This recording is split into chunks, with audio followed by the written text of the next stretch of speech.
말도 안 돼. 아기가 여기 있잖아? 산골 노처녀 현숙은 어머니 기일에 산소 옆에서 울고 있는 아기를 주었습니다. 아가야, 이 추운 날. 누가 널 버렸니? 포대기 속 아기는 차가운 바람에 떨고 있었습니다. 그런데 이 아이, 보통 아이가 아니었습니다. 3살에 곱셈을 하고 세상 이치를 쏙쏙 꿰뚫는 신동이었습니다. 결혼도 안 한 노처녀가 남의 아이를 품에 안고 정성을 다해 키웁니다. 과연 이 기막힌 인연은 어디로 흘러갈까요? 지금 무덤 옆 포대기 속에서 시작된 기적 같은 이야기가 펼쳐집니다. 사연 시작 전 구독과 좋아요 눌러주시고 어디서 듣고 계신지 댓글로 남겨주시면 올해도 반갑게 인사드릴게요. 43세 김현숙은 미혼이었습니다. 20대 초반 서울에서 격리로 일하던 그녀는 27살이 되던 해 어머니의 병세가 급격히 악화되자 고향 산골로 내려왔습니다. 이후 13년간 알츠하이머와 근육 위축을 앓는 어머니를 간병하며 자신의 삶을 통째로 내려놓고 살아왔습니다. 어머니가 세상을 떠난 뒤 사람들은 현숙에게 말했습니다. 이제 너도 좀 살겠다. 홀가분하지 않냐? 하지만 현숙은 어머니와 살던 산골 작은 집을 끝내 떠나지 못했습니다. 벽지가 누렇게 바랜 빈방, 서랍 속에 가지런히 정리된 약통들, 벽에 기댄 낡은 지팡이. 아직도 어머니의 체온이 남아있는 것 같은 솜니불 때문이었어요. 그 모든 것들이 현숙의 발목을 붙잡고 있었습니다. 먹고는 살아야 했기에 현숙은 읍내에 작은 국수집을 차렸습니다. 손님용 테이블 5개가 전부인 간판도 제대로 없는 가게였어요. 낮에는 읍내에서 국수를 말고 저녁이면 다시 산골집으로 돌아오는 삶을 몇 해째 반복하고 있었습니다. 12월 초 어머니가 세상을 떠난 지 3년째 되는 기일이었습니다. 오후부터 첫눈이 조용히 내리기 시작했습니다. 하얀 눈송이들이 국수집 유리창에 닿았다가 녹아내렸어요. 현숙은 평소보다 일찍 가게 문을 닫고 셔터를 내렸습니다. 덜컹거리는 쇠소리가 텅 빈 골목에 울렸습니다. 국수집 앞에서 잠시 멈춰 선 현숙은 고개를 들어 하늘을 바라보았습니다. 차가운 눈송이가 뺨에 닿았다가 녹아 물방울이 되어 흘러내렸어요. 깊게 숨을 들이켰습니다. 차가운 공기가 목을 타고 넘어가며 폐속까지 시리게 채워졌습니다. 산골 집으로 돌아온 현숙은 부엌 선반에서 과일과 나물을 꺼내 보자기에 쌌습니다. 집 뒤편 뒷산 산소로 향하기 위한 준비였어요. 눈이 얇게 쌓인 산길을 올랐습니다. 발을 디딜 때마다 뽀드득 뽀드득 소리가 났어요. 3년간 한 달에 한 번씩은 꼭 찾아오던 길이라 눈길 속에서도 발걸음은 흔들리지 않았습니다. 산소 앞에 도착한 현숙은 눈 쌓인 봉분 앞을 손으로 쓸어내고 무릎을 꿇었습니다. 차가운 눈이 무릎을 적셨지만 아랑곳하지 않았어요. 보자기를 풀어 과일과 나물을 봉분 앞에 놓고 조용히 말했습니다. 엄마, 나왔어요. 오늘은 첫눈이 내리네요. 목소리가 떨렸습니다. 잠시 말을 잇지 못한 채 눈 위에 떨어지는 자신의 숨소리만 들렸어요. 하얀 입김이 공기 중으로 흩어졌다가 사라졌습니다. 눈은 점점 굵어지고 있었습니다. 엄마, 저 잘 지내고 있어요. 국수집도 잘 되고 걱정 마세요. 거짓말이었습니다. 국수집 장사는 예전만 못했고 혼자 사는 집은 너무 넓고 쓸쓸했어요. 하지만 돌아가신 어머니 앞에서까지 약한 모습을 보일 순 없었습니다. 절을 마치고 내려서려던 순간이었습니다. 눈보라 사이로 낮고 거친 기침 소리가 섞여 들어왔어요. 바람인가 싶어 걸음을 멈췄습니다. 귀를 기울였습니다. 그런데 다시 들려오는 분명한 아기 울음소리에 현숙은 온몸이 굳었습니다. 산소에서 몇 걸음 떨어진 바위 아래 눈에 반쯤 묻힌 포대기 하나가 보였습니다. 현숙은 황급히 달려갔습니다. 미끄러운 눈길에 발이 헛디뎠지만 넘어지지 않으려 몸을 가누며 포대기 앞에 무릎을 꿇었어요. 떨리는 손으로 포대기를 조심스럽게 들춰냈습니다. 얼굴이 파랗게 질린 갓난아기가 작은 입을 벌린 채 기침을 하며 숨을 몰아쉬고 있었습니다. 눈썹과 머리카락에는 눈송이가 하얗게 내려앉아 있었어요. 작은 손은 파랗게 질려 있었고 입술은 보랏빛으로 변해 있었습니다. 아가야, 아가야. 현숙은 포대기를 펼쳤습니다. 그 안에서 무언가 떨어졌어요. 별 모양 목걸이 하나와 접힌 쪽지 한 장이었습니다. 현숙은 떨리는 손으로 쪽지를 집어 펼쳤습니다. 이 아이를 살려주세요. 짧고 떨리는 글씨였습니다. 마지막 획은 번져 있었어요. 눈물이 묻은 듯 했습니다. 현숙의 손이 순간 떨렸습니다. 주위를 둘러봤어요. 눈 쌓인 산길에는 사람의 발자국이 남았습니다. 발자국이 있는 쪽으로 달려갔지만 아무도 없었습니다. 눈발은 점점 굵어지고 있었습니다. 아기의 숨소리는 점점 가빠지고 있었어요. 작은 가슴이 가쁘게 오르락 내리락 했습니다. 현숙은 고민할 틈도 없이 아기를 품에 꼭 안았습니다. 차디찬 몸이 옷 위로도 느껴졌어요. 마치 얼음덩이를 아는 것 같았습니다. 괜찮아, 괜찮아. 이제 괜찮아. 현숙은 자신의 외투를 벗어 아기를 감쌌습니다. 그리고 곧장 산길을 내려가기 시작했어요. 미끄러운 눈길을 조심스럽게 걸으면서도 아기를 꼭 감싸 안았습니다. 숨이 차올랐지만 멈출 수 없었습니다. 집에 도착하자마자 현숙은 난로에 불을 지폈습니다. 마른 장작을 넣고 성냥으로 불을 붙였어요. 장작이 타들어가며 타닥타닥 소리를 냈습니다. 붉은 불꽃이 피어오르며 방안을 데우기 시작했습니다. 젖은 포대기를 벗겨냈습니다. 눈에 젖어 축축한 천이 아기의 연약한 피부에 달라붙어 있었어요. 조심스럽게 떼어내고 마른 이불로 아기를 감쌌습니다. 차가운 작은 몸에 자신의 손을 비비며 체온을 전했습니다. 손바닥으로 작은 발을 감싸고 호호 입김을 불어넣었어요. 괜찮아, 괜찮아. 같은 말을 계속 반복했습니다.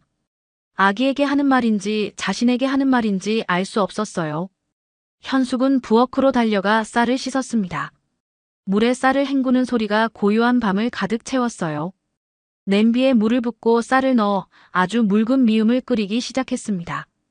가스불이 켜지며 파란 불꽃이 냄비 바닥을 합기 시작했어요. 얼마 지나지 않아 구수한 쌀 냄새가 피어올랐습니다. 미음이 끓는 동안 현숙은 아기를 난로 옆에 눕혀두고 작은 이마에 손을 얹었습니다. 여전히 차가웠어요. 이불을 더 덮어주고 난로에 장작을 더 넣었습니다. 미음이 다 끓자 불을 끄고 식기를 기다렸습니다. 김이 모락모락 피어오르는 미음을 작은 그릇에 덜어 입으로 불어식혔어요. 작은 숟가락에 소량을 묻혀 아기의 입술에 살짝 댔습니다. 삼키는지 숨 쉬는지 하나하나 확인하며 조금씩 먹였습니다. 아기의 작은 목구멍이 움직였어요. 어둠이 내려앉았습니다. 창밖으로 눈은 쉼없이 내렸어요. 일요일이었고 폭설이었습니다. 읍내 병원은 문을 닫았을 것이고 산길은 이미 통행이 어려웠습니다. 현숙은 밤새 한숨도 자지 못한 채 아기 곁을 지켰어요. 손등으로 아기의 이마를 짚어봤습니다. 뜨거웠습니다. 체온을 재려했지만 체온계가 없었습니다. 숨소리를 듣고 가슴이 오르락 내리락 하는 것을 지켜봤어요. 기침 소리에 온 신경을 곤두세웠습니다. 1시간마다 미음을 조금씩 먹이고 차가운 수건을 이마에 올렸습니다. 난로에 장작을 계속 넣어 불이 꺼지지 않게 했어요. 창밖으로는 눈이 쌓여가고 있었습니다. 새벽녘이 되자 변화가 일어났습니다. 아기의 울음이 조금 잦아들었어요. 열도 내리고 숨도 조금씩 고르게 쉬기 시작했습니다. 파랗던 입술에 희미하게 붉은 기운이 돌기 시작했어요. 현숙은 그제야 바닥에 주저앉았습니다. 온몸에 힘이 빠져나갔어요. 팔과 다리가 후들거렸습니다. 아기를 내려다보며 조용히 말했습니다. 그래, 네가 여기 온 데는 이유가 있겠지. 눈 내리는 새벽 현숙은 아기를 품에 안은 채 조용히 다짐했습니다. 이날 이후 그녀의 인생은 다시는 예전으로 돌아가지 않게 될 것이었습니다. 다음 날 아침 현숙은 눈을 뜨자마자 아기부터 확인했습니다. 이불 속에서 아기가 새근새근 자고 있었어요. 작은 가슴이 규칙적으로 오르락 내리락 했습니다. 조심스럽게 손등으로 이마를 짚어봤습니다. 열이 내렸어요. 어젯밤 그토록 차갑던 몸에서 이제는 따뜻한 온기가 느껴졌습니다. 숨도 고르게 쉬고 있었습니다. 현숙은 한참 동안 잠든 아기의 얼굴을 물끄러미 바라봤습니다. 아기의 속눈썹이 길었어요. 뺨은 복숭아처럼 부드러워 보였습니다. 그때였어요. 아기의 입가에 희미한 미소가 번졌습니다. 작은 입술이 살짝 올라가며 보조개가 움푹 패였어요. 현숙의 눈시울이 뜨거워졌습니다. 눈물이 볼을 타고 주르륵 흘러내렸습니다. 손등으로 눈물을 닦아냈지만 계속 흘러내렸어요. 그래, 너를 지키는 게 지금 내가 해야 할 일이구나. 현숙은 어젯밤 포대기에서 떨어진 쪽지를 다시 펼쳐들었습니다. 이 아이를 살려주세요. 떨리는 글씨가 여전히 선명했어요. 쪽지 모서리는 눈물에 젖어 살짝 구겨져 있었습니다. 쪽지를 가슴에 꼭 안으며 작게 속삭였습니다. 살려달라고 했지, 그럼 살아야지. 내가 키울게. 어쩌면 누군가가 자신에게 마지막으로 남긴 하늘의 명령일지도 모른다는 생각이 들었습니다. 현숙은 쪽지를 조심스럽게 접어 서랍 깊숙한 곳에 넣었어요. 아이의 이름을 고민하던 현숙은 어머니가 생전 어려운 시절마다 쓰던 표현을 떠올렸습니다. 하늘이 사람을 보낸 거야. 하늘이 돕는 거지. 어머니는 힘든 일이 있을 때마다 그렇게 말하곤 했어요. 병세가 악화되어 누워 계실 때도 창밖 하늘을 바라보며 그 말을 되뇌곤 했습니다. 현숙은 아기의 이마를 쓰다듬으며 말했습니다. 하람, 하늘에서 온 사람, 그렇게 불러줄게. 읍내에서는 소문이 빠르게 퍼졌습니다. 김현숙이 아기를 데려왔대. 이 나이에 웬 아기냐? 고아원에 데려가야 하는 거 아니야? 국수집에 오는 손님들 사이로 수군거림이 들렸어요. 현숙이 아기를 안고 지나갈 때마다 사람들은 힐끗힐끗 쳐다봤습니다. 현숙은 묵묵히 아이를 안고 걸었습니다. 집으로 돌아와 고운 초록실로 목도리를 직접 떴어요. 밤마다 바늘을 움직이며 한 땀 한 땀 정성스럽게 떴습니다. 다 뜬 목도리를 아이 목에 감아주며 현숙은 작게 웃었어요. 낮에는 국수집, 밤에는 산골집. 현숙은 하람을 가게 한쪽 좌식 평상에 앉혀놓고 장사를 시작했습니다. 평상 한편에는 낡은 바구니가 놓여 있었어요. 딸랑이, 물티슈, 물병, 기저귀가 빼곡히 담긴 바구니였습니다. 손님들은 처음엔 신기한 눈으로 바라봤지만 점차 익숙해졌습니다. 하람이 딸랑이를 흔들 때마다 딸랑딸랑 소리가 가게 안을 채웠어요. 3년이 흘렀습니다. 어느 새벽녘 현숙은 조용히 잠든 하람의 모습을 바라보며 서랍에서 쪽지를 꺼내 다시 읽었습니다. 이 아이를 살려주세요. 3년 전 그날의 눈 속 장면이 생생히 떠올랐어요. 파랗게 질린 아기의 얼굴, 떨리는 손으로 포대기를 들쳐냈던 순간. 차가운 눈발과 아기의 가쁜 숨소리까지 모두 기억났습니다. 지금 하람은 3살이었습니다. 처음 만났을 때는 생후 약 100일 남짓이던 아기였어요. 현숙은 그 아이를 하람이라 불렀고 이젠 이 작은 존재가 자신의 전부가 되었습니다. 현숙은 읍내 국수집을 연 지 5년 차였습니다. 낮에는 장사를 하고 밤이면 산골 집으로 돌아가는 삶을 반복했어요. 그 사이 하람은 그 누구보다 자연스럽게 이 생활에 스며들었습니다. 아침이면 현숙과 함께 국수집으로 가고 저녁이면 산골 집으로 돌아왔습니다. 하람은 항상 현숙을 엄마라고 불렀습니다. 현숙은 웃으면서도 꼭 말해줬어요. 엄마 맞아. 근데 하람이를 낳은 엄마는 아니야. 난 길러준 엄마란다. 하람은 고개를 갸웃하더니 환하게 웃었습니다. 그럼 둘 다 엄마지 뭐. 하람은 눈빛이 또렷했습니다. 가게에 오는 손님을 기억하고 어떤 손님이 무얼 좋아하는지도 외웠어요. 저 할머니는 김치 많이 넣어달라고 하세요. 저 아저씨는 고춧가루 안 좋아해요. 계산대에서 계산기를 들고 놀 때도 버튼의 의미를 정확히 알고 눌렀습니다. 숫자를 누르고 결과가 나오는 것을 신기한 듯 바라봤어요. 어느 날 한 손님이 현금 계산을 깜빡하고 나가버렸습니다. 현숙이 미처 알아채지 못하고 다음 손님을 맞이하고 있을 때 하람이 말했어요. 엄마, 저 아저씨 돈 안 줬어요. 10,000원. 현숙이 계산대를 확인하자 정말로 계산이 빠져 있었습니다. 10,000원짜리 지폐가 한 장 모자랐어요. 하람이 숫자를 정확히 기억하고 있었다는 것에 현숙은 놀랐습니다. 윤호는 35살, 인근 초등학교 수학교사였습니다. 현숙 가게 단골이기도 했어요. 키가 크고 안경을 쓴 온화한 인상의 남자였습니다. 최근 하람의 말투와 행동이 눈에 들어오기 시작했습니다. 어느 날 윤호는 평상에 앉아있는 하람에게 물었어요. 몇 살이니? 3살이요. 그런데 저 계산력은 뭐지? 윤호는 장난삼아 테이블 위에 놓인 젓가락 개수를 물었습니다. 하람은 단숨에 대답했어요. 3쌍이면 6개, 거기에 엄마가 하나 더 놨어요. 7개. 윤호는 주머니에서 종이와 펜을 꺼내 간단한 수문제를 그려줬습니다.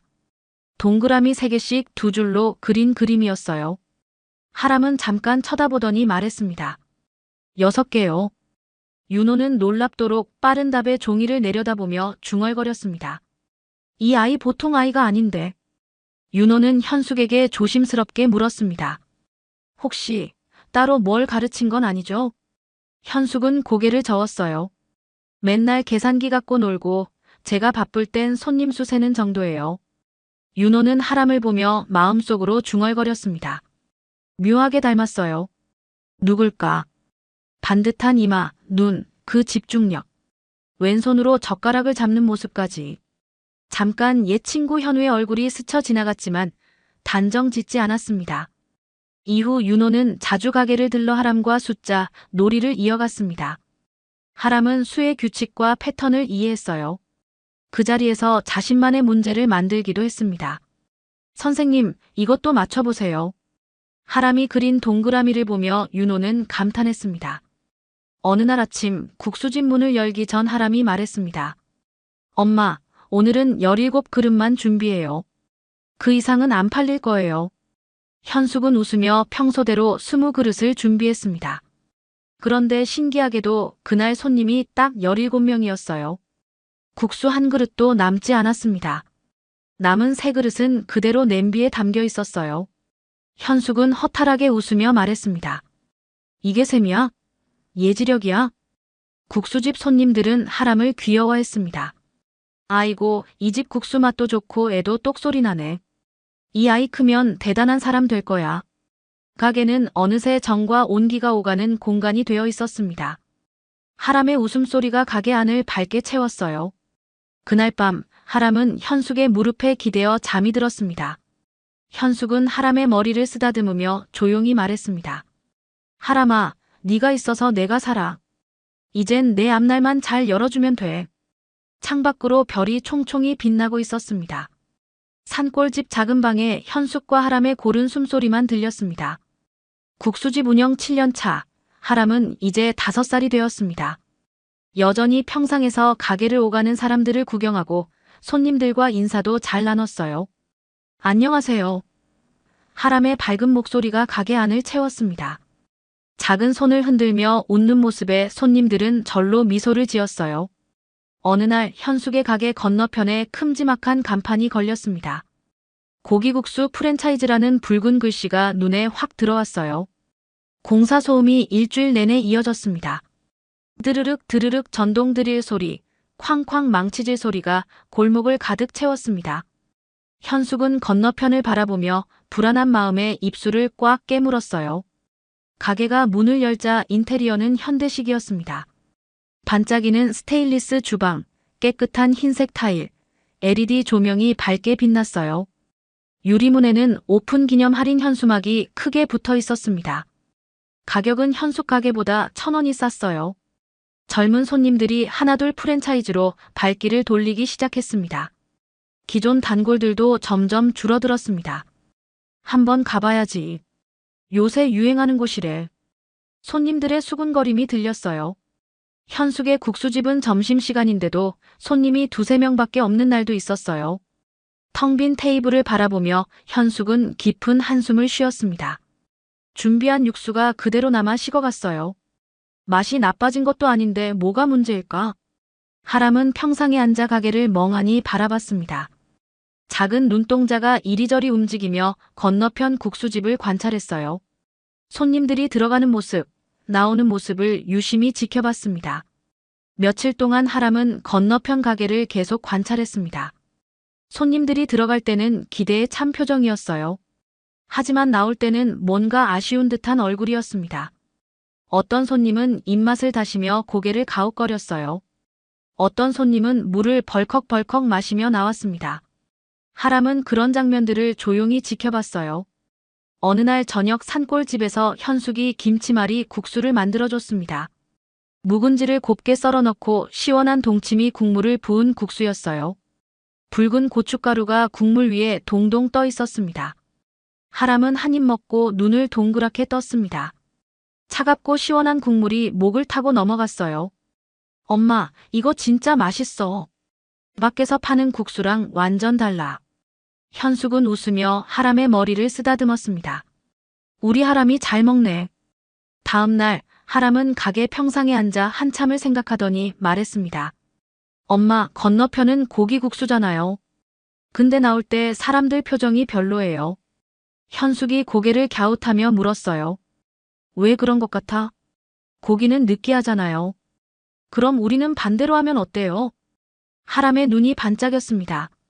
어젯밤에 먹은 김치말이 국수요. 시원하고 매콤한 거. 엄마, 가게에서 팔면 안 돼요? 현숙은 놀란 표정으로 하람을 바라봤습니다. 5살 아이의 입에서 나온 말이라고는 믿기지 않았어요. 그건 우리 둘이 먹으려고 만든 거지. 장사엔 안 맞아. 하람은 고개를 저었습니다. 작은 주먹을 불끈 쥐며 말했어요. 아니에요. 사람들이 이 맛 좋아할 것 같아요. 여름엔 시원한 게 최고예요. 고기국수는 느끼하니까. 그날 밤 현숙은 잠을 이루지 못했습니다. 천장을 바라보며 하람의 말을 곱씹었어요. 고민 끝에 현숙은 여름 한정 메뉴로 김치말이 국수를 내놓기로 했습니다. 메뉴판 한켠에 작게 하람이 추천 메뉴라고 적었어요. 빨간 매직으로 또박또박 쓴 글씨였습니다. 하람은 그 글씨를 보며 환하게 웃었습니다. 처음 일주일은 반응이 없었습니다. 손님들은 여전히 건너편 프랜차이즈로 향했어요. 현숙은 준비한 김치말이 국수를 그대로 버리는 날이 많았습니다. 묵은지도 동치미 국물도 모두 버려야 했어요. 하람은 그런 엄마의 뒷모습을 안타깝게 바라봤습니다. 작은 어깨가 축 처졌어요. 그런데 열흘쯤 지났을 때였습니다. 한 젊은 여자 손님이 김치말이 국수를 주문했어요. 첫 입을 먹더니 눈이 휘둥그레졌습니다. 이거 완전 시원해요. 그녀는 휴대폰을 꺼내 사진을 찍기 시작했어요. 찰칵찰칵 셔터 소리가 가게 안에 울렸습니다. 그날 저녁 그 손님이 블로그에 김치말이 국수 사진을 올렸습니다. 프랜차이즈 말고 여길 가야 한다는 제목이었어요. 사진 속 국수는 먹음직스러웠습니다.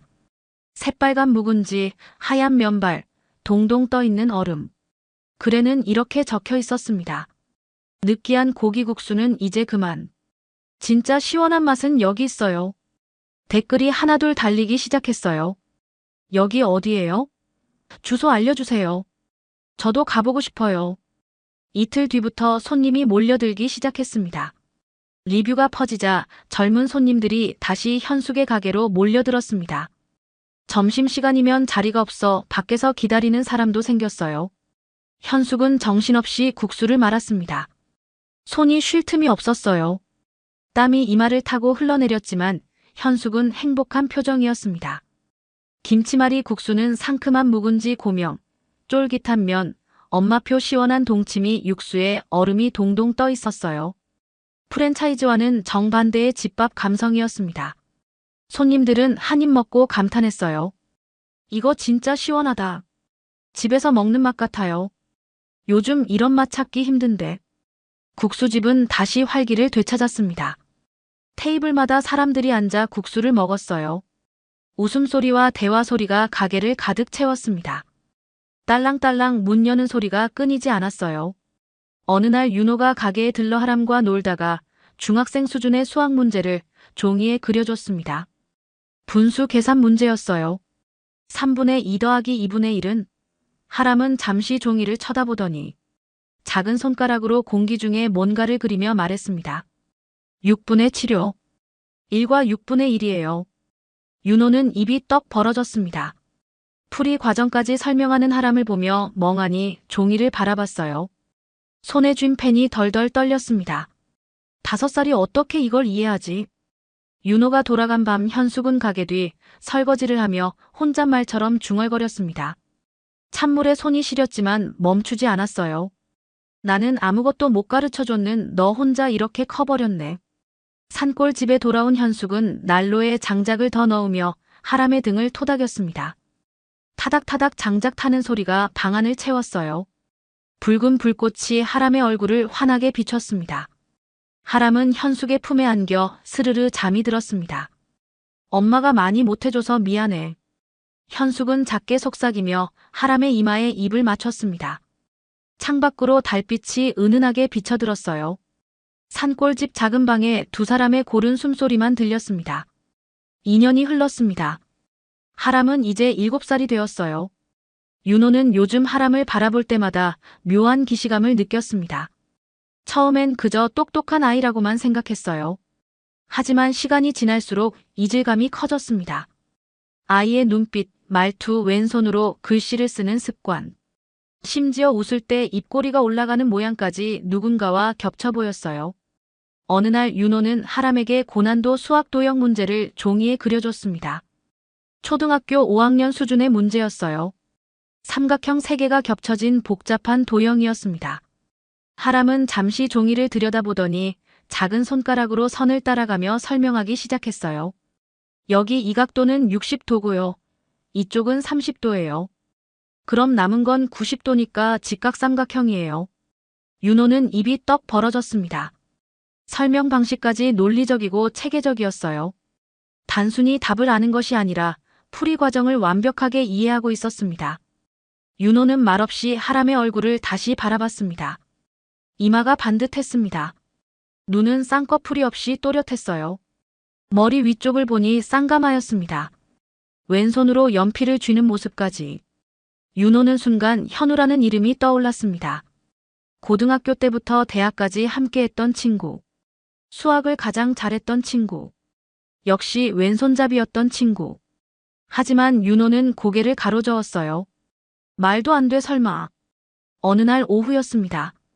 하람이 국수를 먹다가 고개를 숙이는 순간 목에 걸린 목걸이가 티셔츠 밖으로 삐져나왔어요. 별 모양의 목걸이였습니다. 중앙에는 초록빛으로 반짝이는 H 이니셜이 새겨져 있었어요. 테두리에는 얇은 다이아 장식이 빙 둘러 박혀 있었습니다.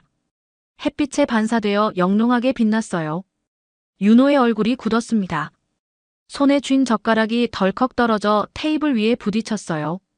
딸그랑 소리가 가게 안에 울렸습니다. 심장이 쿵쿵 뛰기 시작했어요. 과거의 한 장면이 생생히 떠올랐습니다. 대학교 4학년 때였어요. 현우가 윤호를 조용한 카페로 불러냈습니다. 테이블 위에 작은 벨벳 상자를 꺼내놓으며 현우가 자랑하듯 말했어요. 내가 세상에서 가장 사랑하는 사람에게 주려고 만든 거야. 세상에 하나밖에 없지. 상자 뚜껑을 열자 안에 들어있던 것이 바로 그 별 모양 목걸이였습니다. 초록빛 H 이니셜, 다이아 테두리까지 똑같았어요. 윤호는 그 기억을 지금껏 한 번도 떠올린 적이 없었습니다. 아니, 잊고 있었어요. 현우와 연락이 끊긴 지 오래였고 그 목걸이도 기억 저편으로 사라져 있었습니다. 윤호는 떨리는 목소리로 조심스럽게 물었습니다. 하람아, 이 목걸이는 어디서 났어? 하람은 고개를 갸웃하며 목걸이를 손으로 만지작거렸어요. 별 모양을 따라 작은 손가락이 움직였습니다. 이건 친어머님이 남기신 거래요. 기억은 없지만 엄마가 늘 갖고 있으라고 했어요. 윤호는 더 이상 묻지 못했습니다. 목구멍이 바짝 말랐어요. 물 한 모금을 들이켰지만 목의 건조함은 가시지 않았습니다. 윤호는 한참 동안 멍하니 자리에 앉아 있었습니다. 머릿속에서 단어들이 계속 맴돌았습니다. 현우, 하람, 목걸이, 초록빛 H, 왼손잡이, 쌍가마. 모든 조각이 하나씩 맞춰지기 시작했어요. 퍼즐이 천천히 완성되어 가는 느낌이었습니다. 그날 밤 윤호는 집으로 돌아와 오래된 사진첩을 꺼냈습니다. 먼지가 뽀얗게 쌓인 앨범이었어요. 페이지를 넘기는 손이 떨렸습니다. 바스락바스락 소리가 고요한 방 안에 울렸어요. 고등학교 졸업 사진이 나왔습니다. 교복을 입고 활짝 웃고 있는 현우의 모습. MT 때 찍은 단체샷도 있었어요. 현우가 왼손으로 V를 그리며 웃고 있었습니다. 윤호는 사진 속 현우와 오늘 본 하람의 얼굴을 떠올렸습니다. 미묘하게 겹쳐 보였어요. 이마의 각도, 눈매, 입모양. 심지어 웃을 때 입꼬리가 올라가는 방식까지 닮아 있었습니다. 쌍가마 위치까지 똑같았어요. 내가 왜 이걸 이제야 눈치챈 걸까? 윤호는 망설이다가 서랍 깊숙한 곳에서 오래된 수첩을 꺼냈습니다. 낡은 페이지를 넘기자 현우의 번호가 나왔어요. 7년 전 마지막으로 통화했던 번호였습니다. 연필로 적힌 숫자들이 희미하게 번져 있었어요. 윤호는 떨리는 손으로 휴대폰에 번호를 입력했습니다.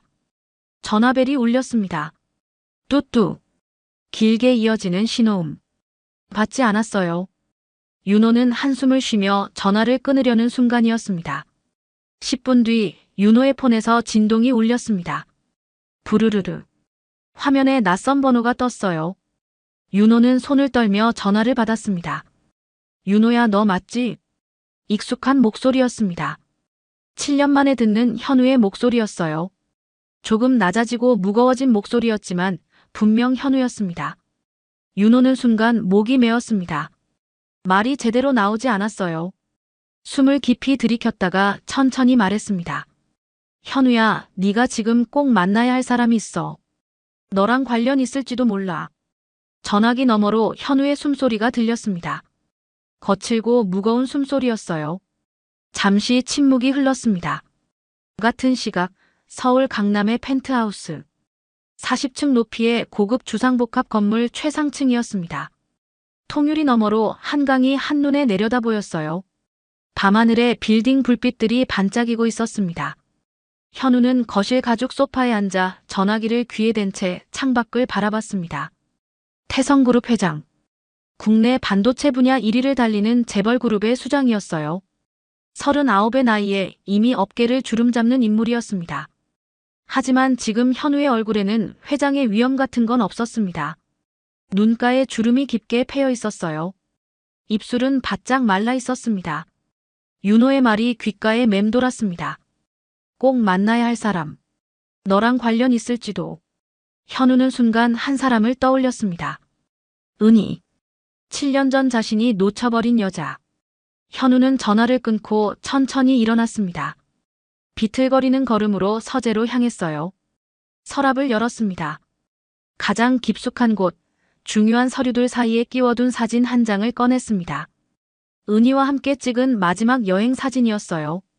제주도 바닷가에서 웃고 있는 그녀의 얼굴. 하얀 원피스를 입고 바람에 날리는 머리카락을 손으로 쥐며 환하게 웃던 모습. 뒤로는 푸른 바다가 펼쳐져 있었습니다. 은희, 널 찾아야 했는데. 현우의 목소리가 갈라졌습니다. 손이 떨렸어요. 은희는 연락이 끊긴 지 7년째였습니다. 현우는 어머니의 강요로 정략 결혼을 선택했어요. 정치 명문가 딸과의 결혼이었습니다. 은희를 마지막으로 만난 날. 그저 미안해라는 말만 반복할 뿐이었습니다. 그 결혼은 오래가지 못했어요. 성격 차이와 끊임없는 갈등, 서로를 향한 무관심 속에서 3년 만에 이혼했습니다. 이혼 서류에 도장을 찍던 날, 현우는 처음으로 은희를 떠올렸어요. 이혼 후 현우는 은희를 찾아 헤맸습니다. 사설 탐정을 고용하고 지인들에게 연락했어요. 은희가 일하던 백화점을 찾아가기도 했습니다. 하지만 어떤 단서도 찾지 못했어요. 은희는 흔적도 없이 사라져버렸습니다. 마치 처음부터 존재하지 않았던 사람처럼 그저 기억 속에 묻어둔 이름만 남았을 뿐이었습니다. 윤호의 전화는 현우의 얼어있던 감정을 깨웠습니다. 가슴이 조여왔어요. 손이 떨렸습니다. 사진을 쥔 손에 땀이 배었어요. 윤호가 갑자기 날 찾은 이유가 뭘까? 내가 만나야 할 사람이 혹시 은희와 관련이 있는 건 아닐까? 현우는 사진을 꽉 쥐었습니다. 사진 모서리가 구겨졌어요. 창밖의 불빛들이 눈물에 번져 흐릿하게 보였습니다. 윤호의 전화를 받은 현우는 말없이 한참 동안 서재 책상에 앉아 있었습니다. 은희의 사진을 내려놓았지만 시선은 여전히 그 위에 머물러 있었어요. 친구가 남긴 말이 마음속에 파문처럼 번졌습니다. 지금 꼭 만나야 할 사람이 있어. 그 말이 계속 귓가를 맴돌았어요. 현우는 손으로 얼굴을 감쌌습니다. 거친 숨을 몰아쉬었어요. 가슴속 어딘가에서 오래 잠들어 있던 감정이 꿈틀거리기 시작했습니다. 그날 오후 현우는 검은 캐시미어 외투를 걸쳤습니다. 거울 앞에 선 그의 얼굴은 창백했어요. 입술을 꽉 깨물었습니다. 차고로 내려가 검은색 세단 운전석에 앉았습니다. 시동을 걸자 엔진 소리가 지하 주차장에 낮게 울렸어요. 윤호가 문자로 알려준 주소를 내비게이션에 입력했습니다. 목적지까지 1시간 30분 소요됩니다.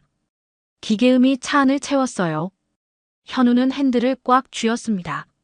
손등에 핏줄이 붉어졌어요. 서울을 벗어나 고속도로를 달렸습니다. 창밖으로 회색빛 하늘이 펼쳐졌어요. 앙상한 나무들이 빠르게 스쳐 지나갔습니다. 현우는 계기판의 숫자들을 바라봤지만 아무것도 눈에 들어오지 않았어요. 복잡한 감정이 얼굴에 겹쳐졌습니다. 기대와 두려움, 그리움과 불안이 뒤섞여 있었어요. 1시간 반 뒤 내비게이션이 목적지 도착을 알렸습니다. 좁은 골목길에 낡은 상가 건물들이 늘어서 있었어요. 현우는 차를 천천히 몰아 국수집 앞에 세웠습니다. 간판도 제대로 없는 작은 가게였어요. 유리문 너머로 희미하게 사람들의 모습이 보였습니다. 현우는 차에서 내렸습니다. 신발 밑창에서 자갈 밟히는 소리가 났어요. 사각사각. 가게 문 앞에 서서 깊게 숨을 들이켰습니다. 손이 떨렸어요. 문고리를 잡은 손에 땀이 배었습니다. 문을 밀고 들어서는 순간 따뜻한 국수 냄새가 코끝을 스쳤습니다. 구수한 멸치 육수 향과 파 썰은 냄새가 섞여 있었어요. 현우의 시선이 가게 안을 훑었습니다. 그때 눈에 들어온 아이가 있었습니다. 하람이었어요. 평상에 앉아 장난감 젓가락을 맞추며 놀고 있던 아이가 문 여는 소리에 고개를 들었습니다. 맑은 눈동자가 현우를 바라봤어요. 현우는 그 자리에 얼어붙었습니다. 숨이 멎는 듯한 충격이 온몸을 관통했어요. 심장이 쿵쾅쿵쾅 뛰기 시작했습니다. 귓가가 먹먹해졌어요. 하람의 얼굴. 그 얼굴은 자신의 어린 시절과 너무나 닮아 있었습니다. 반듯한 이마, 쌍꺼풀 없는 또렷한 눈매. 아이가 젓가락을 쥔 손은 왼손이었어요. 고개를 숙이자 머리 위쪽에 쌍가마가 보였습니다. 모두 현우 자신의 것과 똑같았어요. 윤호가 구석 테이블에서 일어나 웃으며 손을 흔들었습니다. 하지만 현우는 대답하지 못했어요. 멍하니 하람을 응시한 채 비틀거리며 자리에 앉았습니다. 다리에 힘이 풀렸어요. 현숙이 주방에서 고개를 내밀며 물었습니다. 어서 오세요. 뭘 드릴까요? 현우는 겨우 목소리를 짜냈습니다. 국수 하나 주세요. 목소리가 떨렸습니다. 눈은 계속 하람을 따라 움직였어요. 아이가 젓가락을 놓고 물을 마시고 다시 장난감을 집는 모습까지 하나하나 놓치지 않으려 했습니다. 현숙은 조용히 국수를 말기 시작했습니다. 냄비에서 김이 모락모락 피어올랐어요. 면을 건져 그릇에 담고 육수를 부었습니다. 국수를 테이블에 내려놓으며 현숙은 손님 쪽을 힐끗 봤습니다. 고개를 숙인 채 수저를 쥐지도 못하고 있는 남자. 그의 눈가가 젖어 있었어요. 어깨가 가늘게 떨리고 있었습니다. 윤호는 현우 옆 의자를 당겨 앉으며 조용히 말했습니다. 하람아, 목걸이 아직 가지고 다니지? 하람은 작게 고개를 끄덕였습니다. 작은 손으로 티셔츠 안쪽을 더듬더니 별 모양 목걸이를 꺼내 보였어요. 초록빛 H 이니셜이 형광등 불빛에 반짝였습니다. 현우는 그 순간 말문이 막혔습니다. 손에 쥔 수저가 덜덜 떨렸어요. 수저가 그릇에 부딪혀 달그락 소리를 냈습니다. 중앙에 초록빛 H 이니셜. 은희에게 선물했던 유일한 그 목걸이였습니다. 세상에 단 하나뿐인 목걸이. 현우가 직접 디자인해서 만들었던 목걸이. 손끝이 떨렸어요. 현우는 천천히 눈을 감았습니다. 눈꺼풀 뒤로 눈물이 고였습니다. 현우는 조심스럽게 하람에게 물었습니다. 혹시 몇 살이지? 하람은 밝게 대답했어요. 7살이에요. 곧 학교 가요. 그 말을 들은 현우의 머릿속에 7년 전 장면이 떠올랐습니다. 마지막으로 은희를 만났던 날, 카페 앞에서 헤어지던 순간, 은희는 뭔가 말하려다 주춤했어요. 입술을 달싹이며 현우의 뒷모습을 바라봤습니다.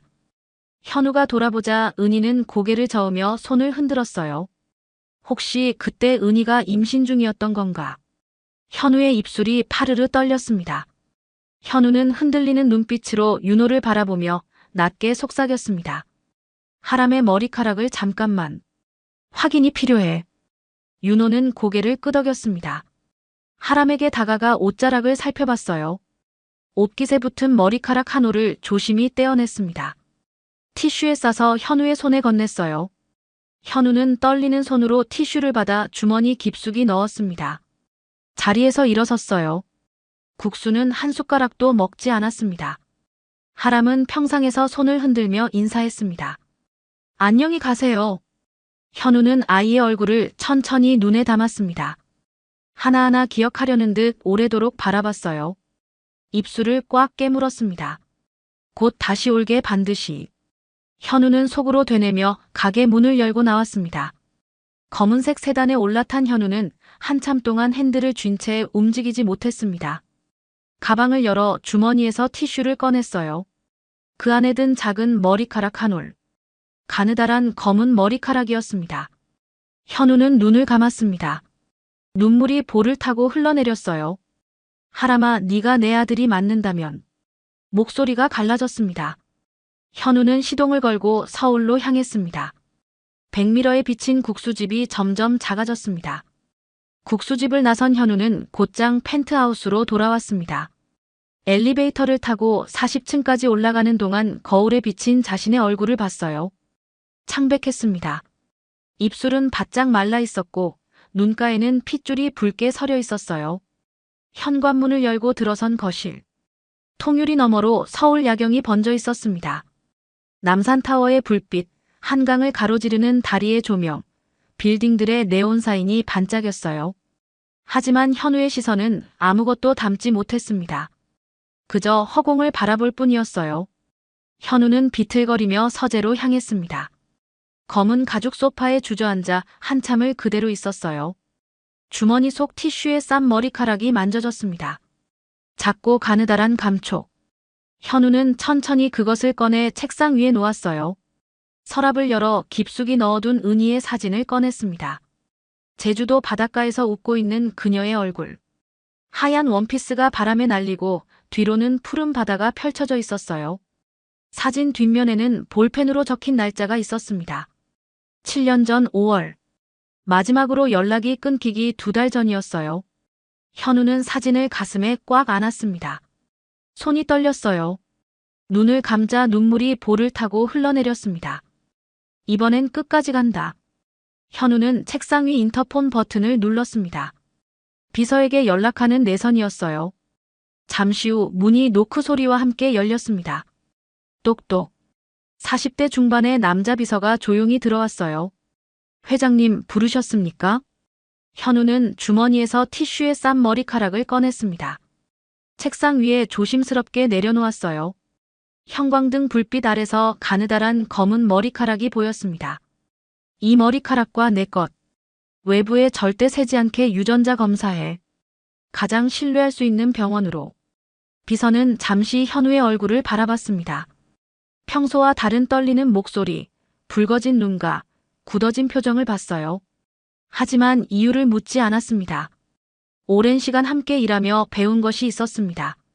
고개를 숙였어요. 알겠습니다. 현우는 창밖을 바라보며 다시 말했습니다. 그리고 사설 탐정 한 분을 알아봐 주세요. 이 분야에서 가장 실력 있는 사람으로. 네, 회장님. 즉시 알아보겠습니다. 비서가 나간 뒤 현우는 다시 은희의 사진을 꺼내 들었습니다. 손가락으로 사진 속 그녀의 얼굴을 쓰다듬었어요. 차가운 사진 표면만 느껴졌습니다. 다음 날 오후 비서에게서 서류 봉투가 왔습니다. 안에는 명함 한 장이 들어있었어요. 김민수 탐정사무소라는 글자가 검은색으로 인쇄되어 있었습니다. 현우는 곧장 전화를 걸었어요. 전화벨이 2번 울리고 남자의 차분한 목소리가 들렸습니다. 현우는 낮게 말했습니다. 찾아야 할 사람이 있습니다. 이름은 이은희. 7년 전까지의 행적을 전부 추적해 주세요. 전화 너머로 펜으로 메모하는 소리가 들렸어요. 현우는 은희의 생년월일, 마지막으로 알고 있던 주소, 일하던 백화점 이름까지 모두 불러줬습니다. 작은 단서라도 좋습니다. 7년 전까지 전부. 며칠이 지났습니다. 현우는 밤낮 없이 전화기를 들여다봤어요. 회의 중에도 식사 중에도 휴대폰을 테이블 위에 올려놓고 화면을 확인했습니다. 식사도 제대로 하지 못했어요. 비서가 가져다주는 샌드위치를 한두 입 베어 물다가 그대로 내려놓곤 했습니다. 입맛이 없었어요. 사흘째 되는 날 저녁 책상에서 서류를 보던 현우의 휴대폰이 울렸습니다. 부르르. 김 탐정의 이름이 화면에 떴어요. 회장님, 은희 씨의 친구 한 명을 찾았습니다. 현우는 책상에서 벌떡 일어났습니다. 서류가 바닥에 흩어졌어요. 탐정이 말을 이었습니다. 은희의 고등학교 동창이었던 여자를 찾았다고 했어요. 7년 전 은희와 마지막까지 연락했던 사람이라고 했습니다. 현우는 곧장 그 친구의 연락처를 받아 직접 전화를 걸었어요. 전화벨이 길게 울렸습니다. 뚜뚜 6번째 신호음이 끝날 무렵 여자의 목소리가 들렸습니다. 조심스럽고 떨리는 목소리였어요. 여보세요. 현우는 자신을 소개하며 은희의 행방을 물었습니다. 은희가 어떻게 된 건지 아십니까? 전화 너머로 한숨 쉬는 소리가 들렸어요. 잠시 침묵이 흘렀습니다. 여자는 천천히 말하기 시작했습니다. 은희가 7년 전 12월 초 외할머니 기일에 산소를 다녀온다며 집을 나섰다고 했어요. 그날은 눈이 많이 내렸다고 했습니다. 전화로 지연아, 내가 만약 무슨 일 생기면이라고 말을 꺼내다 말았다고 했습니다. 현우의 손이 떨렸습니다. 전화기를 쥔 손에 땀이 배었어요. 여자의 목소리가 잠시 끊겼습니다. 흐느끼는 소리가 들렸어요. 코를 훌쩍이는 소리, 티슈로 눈물을 닦는 소리가 전화기 너머로 전해졌습니다. 그날 밤 돌아오지 않았어요. 다음 날 아침 경찰서에서 연락이 왔어요. 현우는 숨을 삼켰습니다. 목구멍이 바짝 말랐어요. 뺑소니 사고였어요. 산길 도로에서 눈길에 미끄러져 넘어진 은희를 차가 그대로 가해자는 잡히지 않았고 여자의 목소리가 완전히 끊겼습니다. 울음소리만 들렸어요.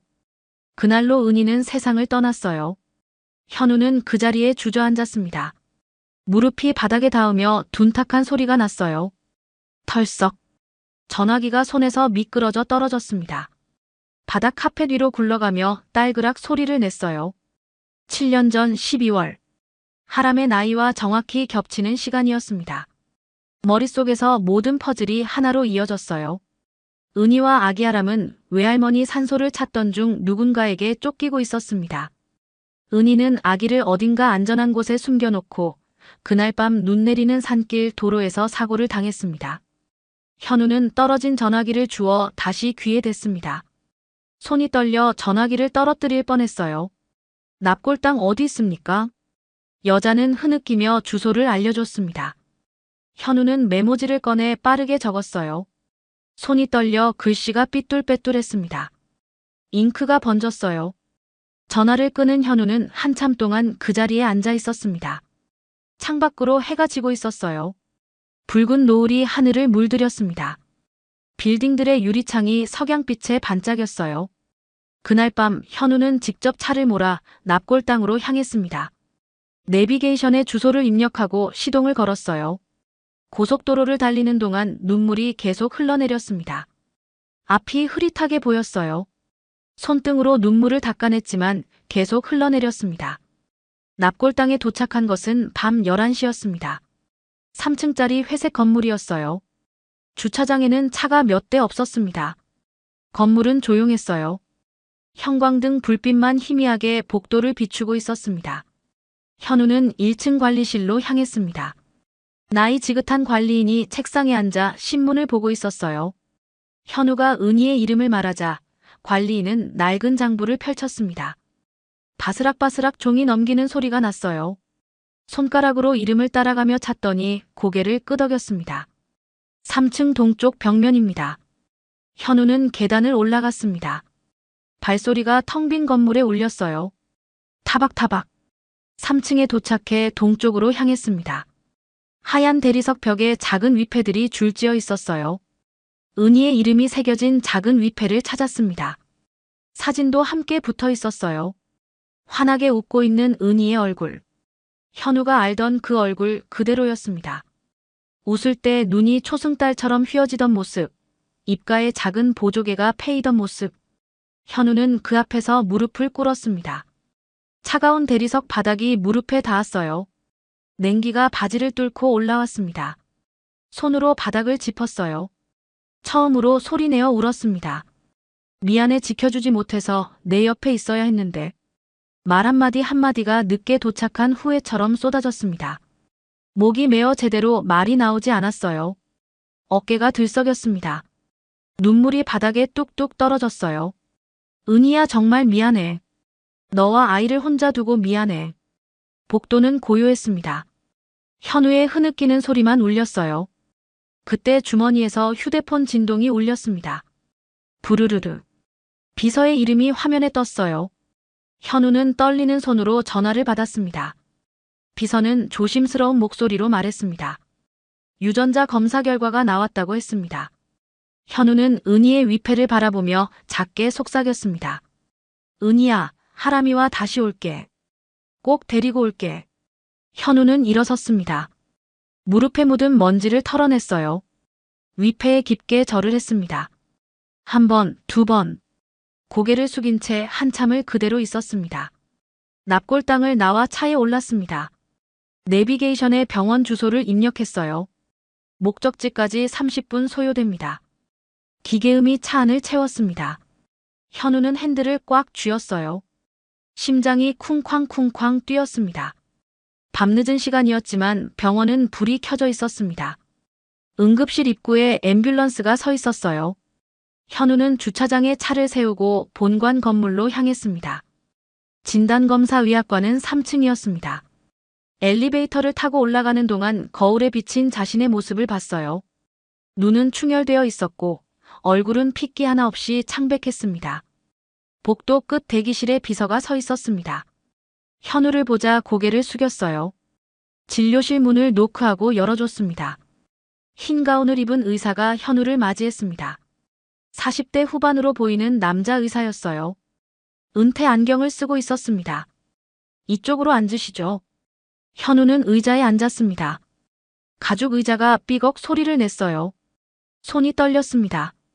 의자 팔걸이를 꽉 쥐었어요. 의사는 책상 위 서류를 펼쳤습니다.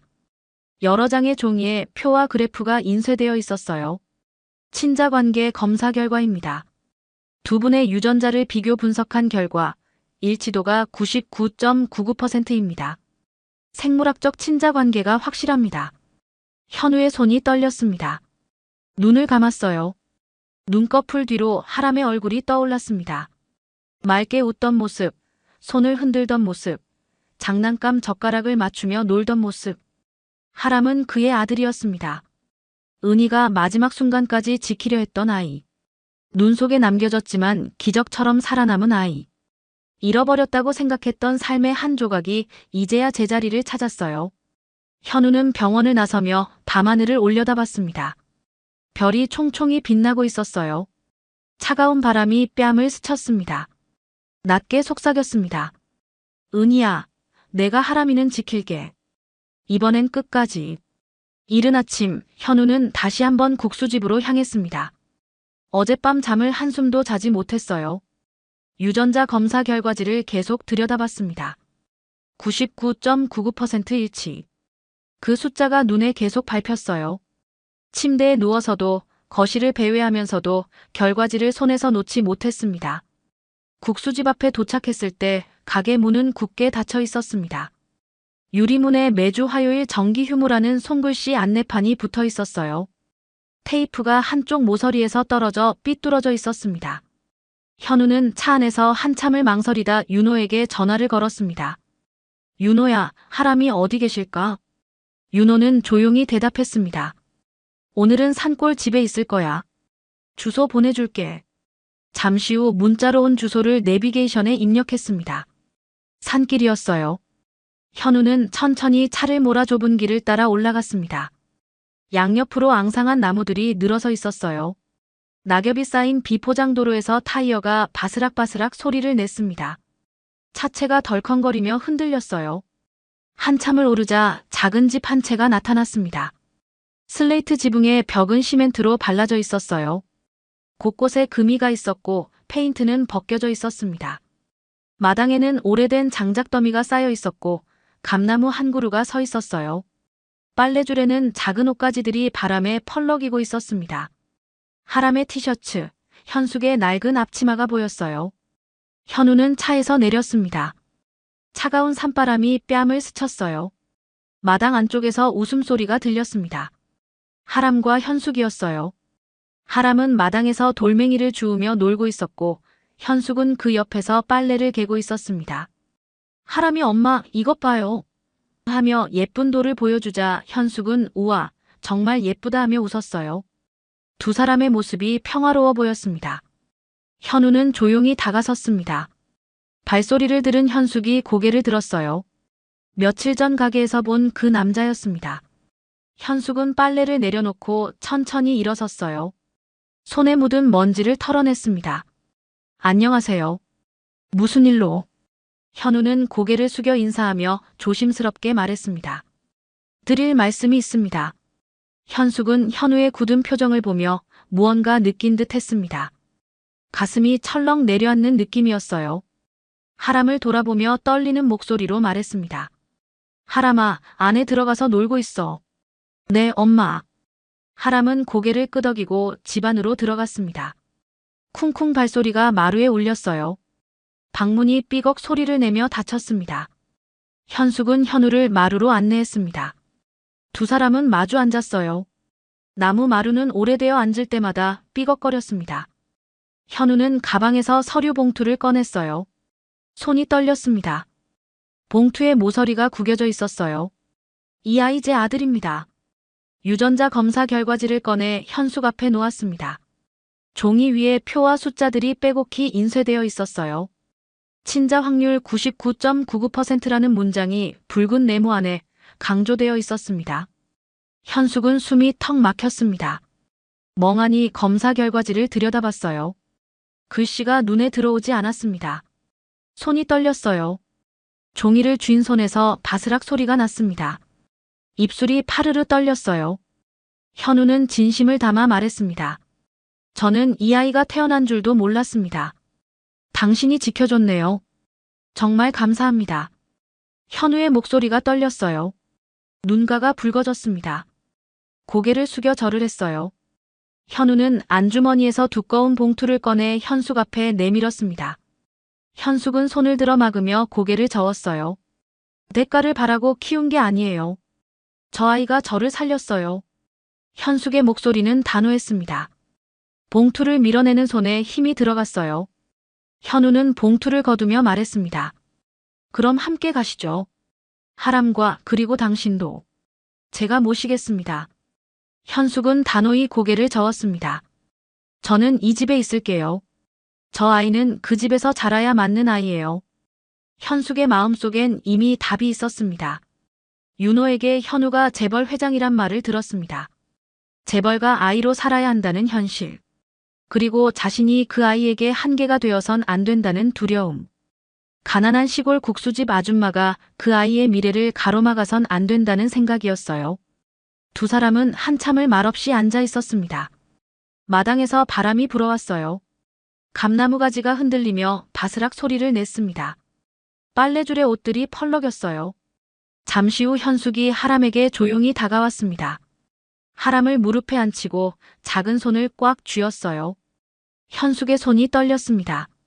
조심스럽게 말했어요. 하람아, 오늘 오신 분, 너의 진짜 아빠야. 방문 뒤에서 듣고 있던 현우는 입을 손으로 틀어막았습니다. 조용히 눈물을 흘렸어요. 어깨가 가늘게 떨렸습니다. 하람은 눈을 동그랗게 떴습니다. 입을 벌린 채 현숙을 바라봤어요. 정말이에요? 저 아빠 있어요? 진짜예요? 현숙은 고개를 끄덕였습니다. 눈물이 볼을 타고 흘러내렸어요. 손등으로 눈물을 닦았지만 계속 흘러내렸습니다. 그래, 너의 진짜 아빠야. 엄마가 이제는 너를 보내야 해. 하람은 그 말의 의미를 이해하는데 몇 초가 걸렸습니다. 눈이 점점 커지더니 순간 입술이 떨렸어요. 울음을 터뜨렸습니다. 현숙의 옷깃을 두 손으로 꽉 붙잡으며 소리쳤어요. 그럼 엄마도 같이 가요. 엄마도요. 현숙은 마음을 누르며 단호하게 말했습니다. 떨리는 목소리를 억지로 가라앉혔어요. 입술을 깨물었습니다.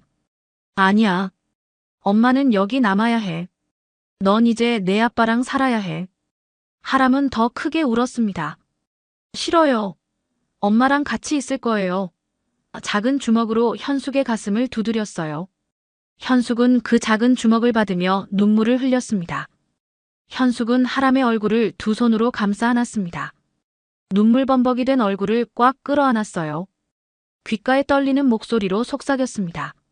너무 빨리 어른이 되면 안 돼, 알았지? 엄마 생각나면 언제든 전화해. 엄마는 여기 있을 거야. 늘 여기 있을게. 하람은 현숙의 품에서 계속 울었습니다. 엄마 같은 말을 반복했어요. 현숙도 하람을 안은 채 흐느꼈습니다. 어깨가 들썩였어요. 두 사람의 울음소리가 작은 방을 가득 채웠습니다. 벽시계의 째깍째깍 소리만 그 사이를 메웠어요. 밤은 깊어갔습니다. 하람은 현숙의 품에 안긴 채 울다 지쳐 잠들었어요. 현숙은 하람을 이불에 눕히고 한참을 바라봤습니다. 작은 얼굴을 쓰다듬었어요. 눈물 자국이 뺨에 남아 있었습니다. 다음 날 아침 현우는 하람을 데리고 서울로 올라갔습니다. 검은색 고급 SUV가 산골 집 앞에 섰어요. 현숙은 마당에서 하람의 작은 가방을 챙겨줬습니다. 옷가지 몇 벌과 장난감 한두 개가 들어있었어요. 손수 뜬 초록색 목도리도 넣어줬습니다. 하람은 차에 오르면서도 계속 뒤를 돌아봤어요. 엄마. 창문에 손을 대고 소리쳤습니다. 현숙은 마당에 서서 손을 흔들었어요. 눈물이 볼을 타고 흘러내렸지만 억지로 웃었습니다. 잘 가, 하람아. 건강하게 잘 지내. 차가 천천히 움직이기 시작했습니다. 하람은 뒷유리에 얼굴을 바짝 붙이고 손을 흔들었어요. 엄마. 계속 소리쳤습니다. 현숙의 모습이 점점 작아졌어요. 작은 점이 되어 사라질 때까지 하람은 창밖을 바라봤습니다. 차 뒷좌석에 앉은 하람은 창밖을 보며 작게 중얼거렸습니다. 눈물로 범벅이 된 얼굴로 말했어요. 엄마 꼭 다시 올게. 약속할게. 펜트하우스에 도착한 하람은 모든 것이 낯설었습니다. 높은 천장, 넓은 거실, 반짝이는 대리석 바닥. 샹들리에가 천장에 매달려 영롱하게 빛났어요. 현우는 말없이 아들의 손을 잡고 집안을 소개했습니다. 하람의 방도 보여줬어요. 킹사이즈 침대와 책상, 장난감으로 가득한 선반이 있었습니다. 하지만 하람은 침대 모서리에 조그맣게 앉아 무릎을 껴안고 있었어요. 그날부터 하람은 매일 저녁 현숙과 영상통화를 했습니다. 화면 속 현숙은 산골집 부엌에서 웃으며 손을 흔들었어요. 밥 잘 먹었어? 오늘은 뭐 했어? 하람은 화면을 보며 눈물을 흘렸습니다. 엄마 보고 싶어요. 작게 속삭였어요. 며칠이 지난 밤 현우는 서재에 앉아 은희의 사고 관련 서류를 다시 꺼내봤습니다. 경찰 조서, 사고 현장 사진, 목격자 진술서. 읽으면 읽을수록 미심쩍은 부분이 많았어요. 블랙박스는 왜 사라졌을까? 목격자는 왜 한 명도 없을까? 가해 차량 흔적은 왜 이렇게 희미할까?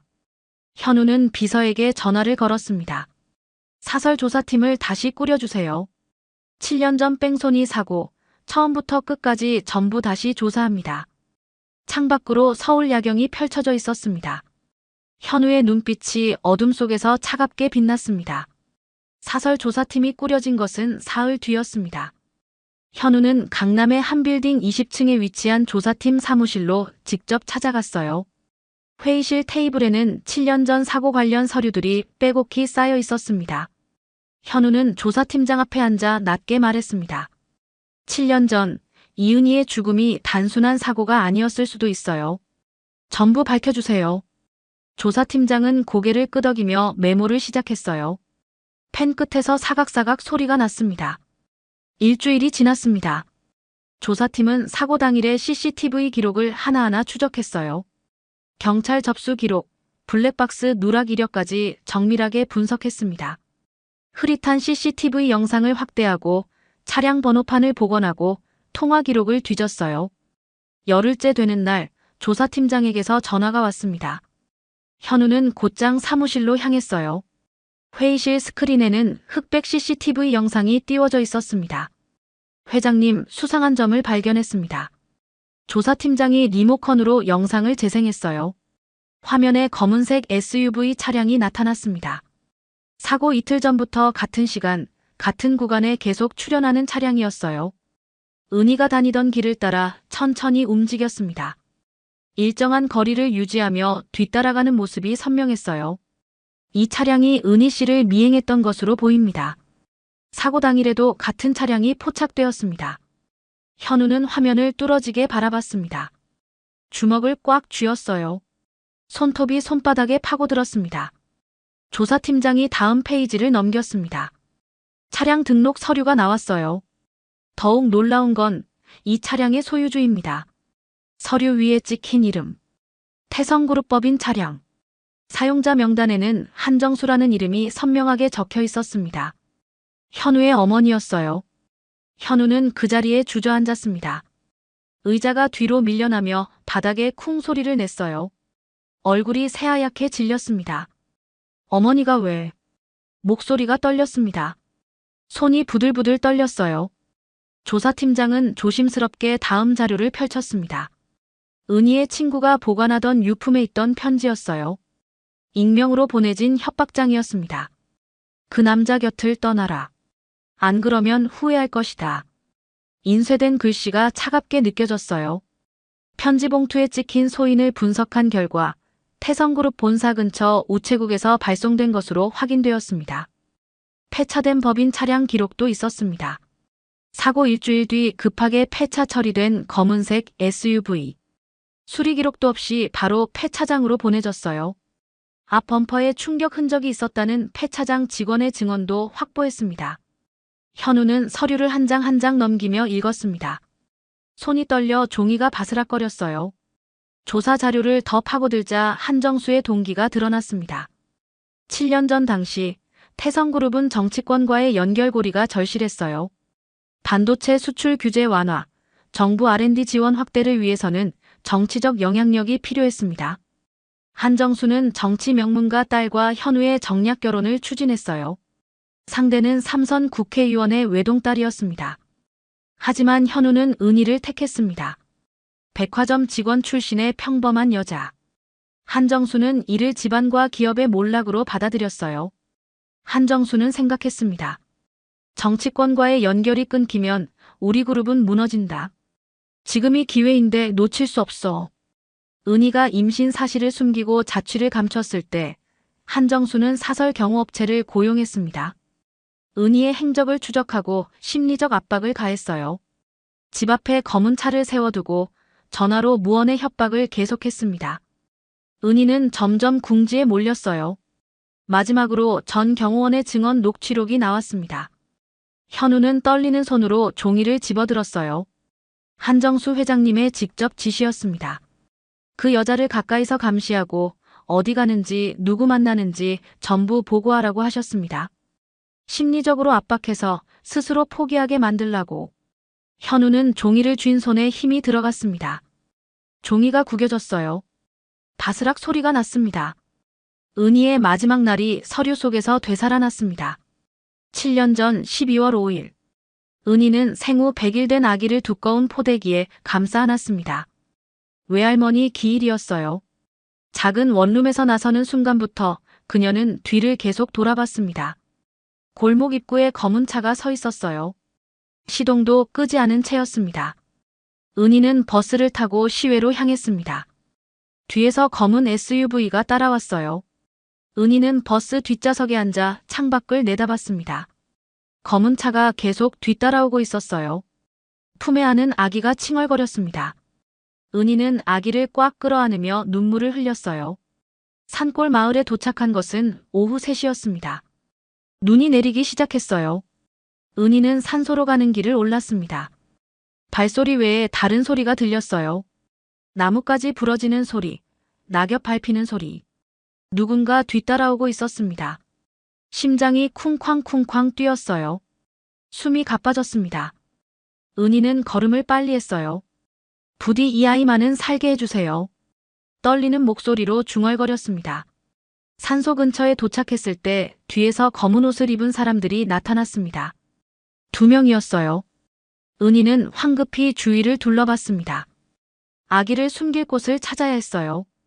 그들이 점점 가까이 다가왔습니다. 그때 건너편 산소 옆에 서 있는 여자를 봤습니다. 은희는 급히 근처 바위 밑에 움푹 팬 공간에 포대기째 아기를 조심스럽게 눕혔습니다. 목에 걸고 있던 별 모양 목걸이를 풀었어요. 떨리는 손으로 아기 목에 걸어줬습니다. 가방에서 메모지를 꺼냈습니다. 펜을 쥔 손이 떨렸어요. 이 아이를 살려주세요. 건너편 여인이 아이를 살려주길 바라며 삐뚤빼뚤 글씨를 썼습니다. 쪽지를 포대기 안에 넣고 아기의 이마에 마지막 입맞춤을 했어요. 아기의 따뜻한 체온이 입술에 닿았습니다. 사랑해, 엄마가 미안해. 넌 꼭 살아야 해. 뒤에서 발소리가 가까워졌습니다. 은희는 눈물로 얼굴을 가린 채 반대편 산길로 뛰어내려갔어요. 눈이 점점 굵게 내렸습니다. 발밑이 미끄러웠어요. 뒤쫓아오는 발소리가 점점 가까워졌습니다. 숨이 가빠졌어요. 가슴이 터질 것 같았습니다. 눈길에 발이 미끄러졌어요. 균형을 잡으려 했지만 몸이 앞으로 쏠렸습니다. 도로로 튀어나온 순간 검은색 차량이 빠른 속도로 다가왔습니다. 헤드라이트 불빛이 눈을 찔렀어요. 은희는 피할 틈이 없었습니다. 쿵 하는 둔탁한 소리와 함께 몸이 튕겨나갔어요. 하얀 눈 위에 붉은 피가 번졌습니다. 차는 멈추지 않고 그대로 사라졌습니다. 타이어 자국만 눈 위에 남았어요. 다음 날 아침 지나가던 등산객이 신고했습니다. 신원 미상 여성의 교통사고 사망. 은희였습니다. 현우는 조사 자료를 다 읽고 고개를 떨어뜨렸습니다. 두 손으로 얼굴을 감쌌어요. 어깨가 떨렸습니다. 현우는 모든 자료와 증언을 USB에 담아 검찰에 제출했습니다. 협박, 미행, 사후 은폐, 과실치사 혐의였어요. 차량 기록, 목격자 진술, 폐차 증거, 협박 편지. 증거는 충분했습니다. 사흘 뒤 한정수는 자택에서 전격 구속되었습니다. 뉴스 속보가 떴어요. 태성그룹 회장 모친 구속, 7년 전 뺑소니 사건 연루 의혹. 현우는 거실 텔레비전을 껐습니다. 창밖을 바라봤어요. 눈을 감았습니다. 그날 밤 현우는 조용히 하람의 방문을 두드렸습니다. 하람은 책상에서 숙제를 하고 있었어요. 고개를 들었습니다. 하람아, 오늘 엄마 만나러 갈까? 하람은 눈을 동그랗게 떴습니다. 친엄마요? 현우는 고개를 끄덕였어요. 두 사람은 외투를 걸치고 집을 나섰습니다. 차를 타고 납골 땅으로 향했습니다. 밤길이 고요했어요. 가로등 불빛이 차창을 스치고 지나갔습니다. 하람은 창밖을 바라보며 말없이 앉아 있었어요. 납골 땅에 도착한 것은 밤 10시였습니다. 건물은 조용했어요. 형광등 불빛만 복도를 희미하게 비추고 있었습니다. 현우와 하람은 손을 잡고 3층으로 올라갔어요. 계단을 오르는 발소리만 텅 빈 건물에 울렸습니다. 동쪽 벽면, 은희의 위패 앞에 섰습니다. 하람은 처음 보는 사진 속 여자를 바라봤어요. 환하게 웃고 있는 젊은 얼굴, 자신과 닮은 눈매. 하람은 조심스럽게 두 손을 모았습니다. 엄마 저보고 있어요? 작은 목소리가 조용한 공간에 울렸습니다. 하람의 목소리가 떨렸어요. 엄마, 저 잘 크고 있어요. 아빠도 만났어요. 걱정 말고 하늘에서 꼭 지켜봐요. 눈가에 눈물이 맺혔습니다. 하람은 꾹 참으며 고개를 숙였어요. 엄마 고맙습니다. 저를 살려주셔서. 현우는 옆에서 가만히 무릎을 꿇었습니다. 차가운 대리석 바닥이 무릎에 닿았어요. 오래도록 말없이 위패를 바라봤습니다. 입술이 떨렸어요. 은희야, 미안하다. 정말 미안하다. 두 손으로 얼굴을 감쌌습니다. 어깨가 떨렸어요. 눈물이 손가락 사이로 흘러내렸습니다. 지켜주지 못해서 혼자 아프게 해서 너와 아이를 지켜야 했는데 미안해. 현우는 하람의 손을 꼭 쥐었습니다. 작고 따뜻한 손이었어요. 하람도 아버지의 손을 꽉 잡았습니다. 이제 하람이랑 늘 함께 할게. 내가 꼭 지킬게. 약속한다. 조용한 공간에 세 사람의 이름만 남았습니다. 하람, 은희, 현우. 가족의 상처 위에 조금씩 빛이 스며들기 시작했습니다. 시간이 흘렀습니다. 하람은 12살이 되었어요. 명문 사립 초등학교에서 하람은 조용하고 차분한 성격으로 지냈습니다. 쉬는 시간에도 혼자 책을 읽거나 창밖을 바라보곤 했어요. 친구들은 하람을 말수적은 아이라고 생각했습니다. 하지만 수학 시간만 되면 달랐습니다. 하람의 눈빛이 달라졌어요. 교사가 칠판에 복잡한 문제를 쓰면 하람은 책상에 엎드려 빠르게 풀이를 시작했습니다. 연필이 종이 위를 사각사각 달리는 소리만 들렸어요. 교사들은 하람의 답안을 볼 때마다 놀라움을 감추지 못했습니다. 어느 날 담임 교사가 하람을 전국 수학 경시 대회에 추천했습니다. 대회 당일 하람은 검은색 정장을 입고 시험장에 들어갔어요. 200명이 넘는 학생들이 앉아 있었습니다. 문제지가 배부되었어요. 바스락 소리가 시험장을 가득 채웠습니다. 하람은 문제를 하나씩 풀어나갔습니다. 손끝이 차가웠지만 연필을 쥔 손은 떨리지 않았어요. 시험이 끝나고 한 달 뒤 결과가 발표되었습니다. 1등. 하람이었어요. 언론이 떠들썩해졌습니다. 재벌가 천재 소년 제2의 천재 수학자라는 제목이 신문 일면을 장식했어요. 방송국에서 인터뷰 요청이 쏟아졌습니다. 촬영 당일 스튜디오 조명이 환하게 켜졌습니다. 하람은 의자에 앉아 카메라를 바라봤어요. 기자가 질문했습니다. 1등 하셨는데 소감이 어떠세요? 하람은 잠시 생각하다가 조용히 대답했습니다. 저를 키워준 분께 감사드리고 싶어요. 그분이 아니었다면 저는 없었을 겁니다. 기자가 다시 물었습니다. 어머니 말씀인가요? 하람은 말없이 고개만 끄덕였습니다. 눈가가 살짝 붉어졌어요. 그날 밤 하람은 펜트하우스 자기 방에서 영상통화를 걸었습니다. 화면에 현숙의 얼굴이 나타났어요. 산골 집 부엌이었습니다. 뒤로 낡은 찬장과 가스레인지가 보였어요. 현숙은 조용히 웃으며 말했습니다. 대단하다 우리 하람이.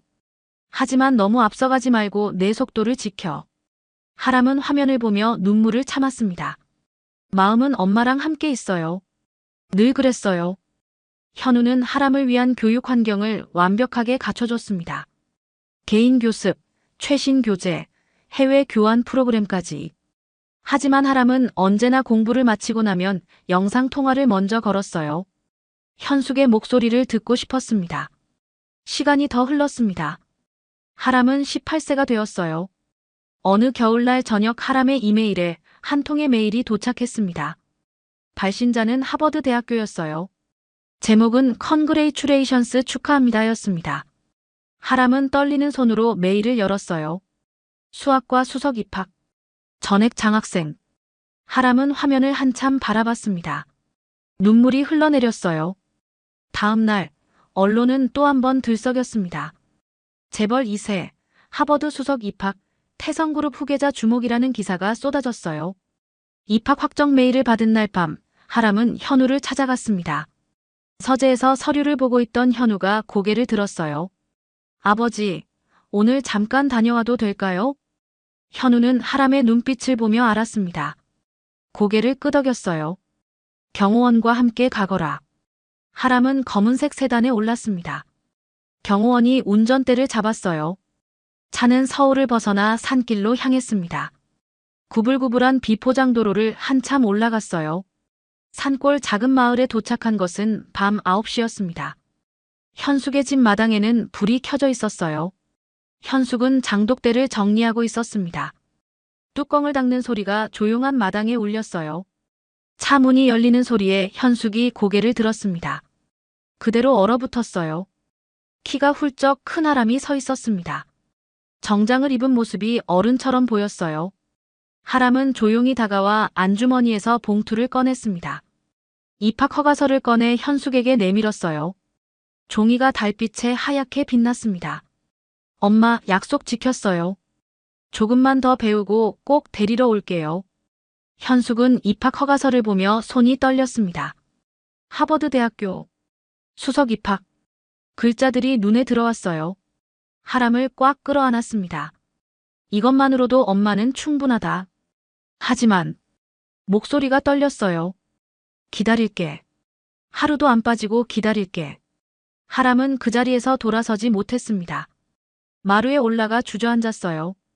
현숙이 보관하고 있던 어릴 적 사진첩을 꺼냈습니다. 국수집 평상에서 찍은 사진, 산골집 마당에서 찍은 사진. 3살, 5살, 7살 하람의 모습이 담겨 있었어요. 밤이 깊어갔습니다. 두 사람은 부엌에 나란히 앉았어요.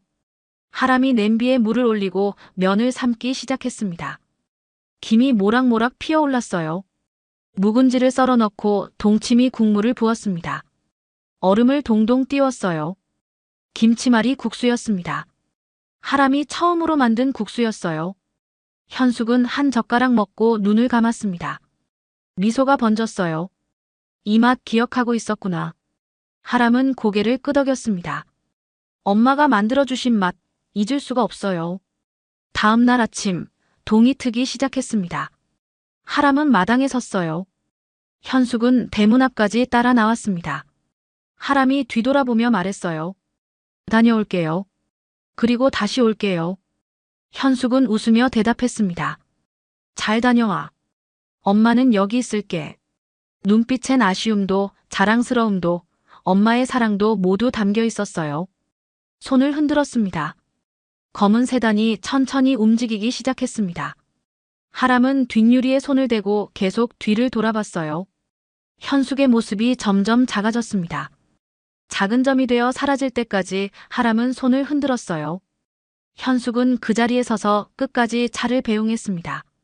차가 완전히 사라진 뒤에도 한참을 그 자리에 서 있었어요. 발끝에 작은 복사꽃 한 송이가 떨어져 있었습니다. 봄이 오고 있었습니다. 하람은 23세가 되었습니다. 하버드 수학과 졸업을 앞두고 있었어요. 어느 날 저녁 하람은 기숙사 책상에 앉아 창밖을 바라봤습니다. 보스턴의 가로등 불빛이 하나둘 켜지기 시작했어요. 책상 위에는 여러 대학의 박사과정 입학 제안서가 놓여 있었습니다. MIT, 스탠퍼드, 프린스턴. 모두 전액 장학금이었어요. 하지만 하람의 머릿속에는 다른 생각이 맴돌았습니다. 아버지 현우의 회사, 태성그룹. 연구자의 길을 걸을지 아버지의 사업을 도울지 결정을 내려야 했어요. 그날 밤 하람은 현우에게 영상통화를 걸었습니다. 화면에 서재에 앉은 현우의 모습이 나타났어요. 머리에 흰머리가 많이 섞여 있었습니다. 두 사람은 한참 진로에 대해 이야기를 나눴습니다. 현우는 조심스럽게 말했어요. 네가 하고 싶은 걸 해도 좋지만 내 손으로 이 회사를 바꿔보는 건 어떠냐? 하람은 며칠 밤을 고민했습니다. 기숙사 방을 오가며 생각에 잠겼어요. 마침내 결심했습니다. 현우에게 다시 전화를 걸었어요. 아빠, 제가 해볼게요. 아래서부터. 24세. 하람은 태성그룹에 입사했습니다. 이력서에는 학력만 간단히 적었어요. 하버드 졸업이라는 사실 외에는 아무것도 쓰지 않았습니다. 평사원 신분으로 입사해 조용히 입을 다물었어요. 회사 동료들은 하람이 회장의 아들인지 몰랐습니다. 그저 미국 유학을 다녀온 신입사원으로만 알았어요. 하람은 다른 사원들과 똑같이 아침 9시에 출근했고 저녁 늦게까지 일했습니다. 프로젝트마다 하람의 능력이 드러났습니다. 복잡한 데이터를 분석하고 문제의 핵심을 찾아냈어요. 협상 테이블에서는 논리적인 제안으로 상대를 설득했습니다. 입소문이 돌기 시작했습니다. 4년이 흘렀습니다. 하람은 28세가 되었습니다. 어느 월요일 아침 태성그룹 본사 대강당에 전 직원이 모였습니다. 임원 인사 발표가 있는 날이었어요. 현우가 단상에 올라 마이크를 잡았습니다. 신임 대외부문 총괄 전무를 발표하겠습니다. 백하람 전무입니다. 강당이 술렁거렸습니다. 하람이 단상으로 걸어 나왔어요. 검은 정장을 입은 모습이 의젓했습니다. 직원들은 박수를 치면서도 수근거렸어요. 저 사람이 회장님 아들이었어. 몰랐는데. 다음 날 언론이 떠들썩해졌습니다. 백현우 회장의 장자이자 하버드 수학 천재의 귀환이라는 제목이 신문에 실렸어요. 하람의 사진이 일면을 장식했습니다. 그날 오후 하람은 조용히 회사를 빠져나왔습니다. 운전기사 없이 혼자 SUV를 몰았어요. 내비게이션에 익숙한 주소를 입력했습니다. 산골 국수집. 해질 무렵 하람은 국수집 앞에 도착했습니다. 간판은 여전히 낡았어요. 페인트가 벗겨져 있었습니다. 유리문 너머로 현숙의 모습이 보였어요. 앞치마를 두른 채 국수를 삶고 있었습니다. 땀이 이마에 맺혀 있었어요. 하람은 차에서 내려 천천히 가게 문을 열었습니다. 딸랑딸랑 문 여는 소리가 났어요. 현숙이 고개를 들었습니다. 순간 숟가락을 떨어뜨렸어요. 딸그랑 소리가 바닥에 울렸습니다. 입이 떡 벌어졌어요. 하람이? 정말 하람이니? 앞치마를 만지작거리며 중얼거렸습니다. 눈을 비볐어요. 믿기지 않는다는 표정이었습니다. 하람은 조용히 다가갔습니다. 현숙 앞에 섰어요. 키가 훨씬 커져 있었습니다. 어깨도 넓어졌어요. 엄마, 이번엔 제 힘으로 모시러 왔어요. 거절하셔도 그냥 데려갈 겁니다. 현숙은 한참 동안 아무 말이 없었습니다. 손끝을 가만히 모은 채 서 있었어요. 눈시울만 붉어졌습니다. 눈물이 볼을 타고 흘러내렸어요. 마침내 고개를 끄덕이며 떨리는 목소리로 말했습니다. 그래, 이제 그만 서로 그리워하자. 두 사람은 뜨거운 눈물 속에 다시 껴안았습니다. 현숙의 어깨가 들썩였어요. 하람도 눈물을 흘렸습니다. 가게 안에 두 사람의 흐느끼는 소리만 들렸어요. 그날 저녁 또 한 대의 차가 국수집 앞에 섰습니다. 검은색 세단이었어요. 현우가 차에서 내렸습니다. 세 사람은 가게 앞 마당 평상에 나란히 앉았습니다. 하람이 주방으로 들어가 국수를 끓이기 시작했어요. 물이 끓는 소리, 면 삶는 소리, 묵은지 써는 소리가 들렸습니다. 잠시 후 하람이 국수 세 그릇을 들고 나왔어요. 김치말이 국수였습니다. 얼음이 동동 떠 있었어요. 현우는 말없이 젓가락을 들었습니다. 한 입 먹고 눈을 감았어요. 고개를 숙였습니다. 이제야 우리 진짜 가족이 되는 것 같다. 목소리가 떨렸습니다.